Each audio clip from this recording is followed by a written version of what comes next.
Ivan, this is your 12th year of covering the World Championships. You've overseen some great years and some great stories. What sticks in your mind as being particularly memorable under your tenure? So many things, really. I mean, the close finals were always the most exciting ones. Peter Ebdon beating Stephen Hendry 18-17 in 2002. That was my first final, actually, working for World Snooker. I remember very well Sean Murphy winning it in 2005 from nowhere. That was an unbelievable story. Judd Trump, of course, coming so close in 2011. The atmosphere in that final against John Higgins, which we all remember. I think the most interesting thing from my point of view, because running the media centre for so many years, is the way the game has expanded globally and the impact that's had on the media centre at Sheffield. That 10 or 15 years ago, 90% of the journalists in that room would have been British, covering the event for the British media, and these days at least half the people are in there from overseas. Obviously a large Chinese contingent, they tend to fill up the first couple of rows of the media room now.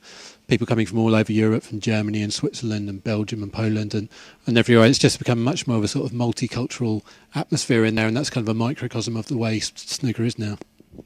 Who do you see as the forerunners for this year's championship, assuming, of course, that we don't have the defending champion Ronnie O'Sullivan? Who out of the current crop of players do you think has got their eye on the prize this year and is in with a really good chance of winning?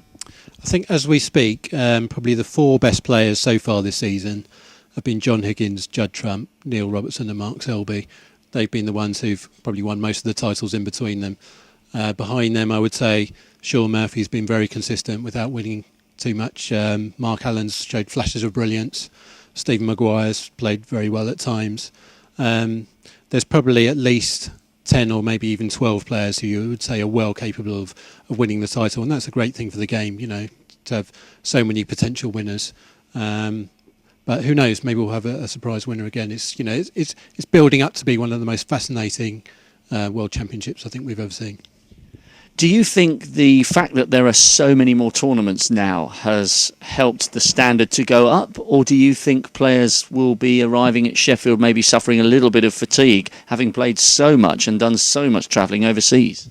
I suppose the good thing for the players who have played a lot is that the China Open finishes at the end of March, so they've got at least a couple of weeks to prepare, at least the ones who aren't going through the qualifiers. So they will have a break, a chance to get their heads down, get some practice in, get some much needed rest and come to the Crucible fresh. So I think there'll be some players who tell you there's no such thing as burnout. Somebody like a Sean Murphy or a Stuart Bingham would say they'll play in anything.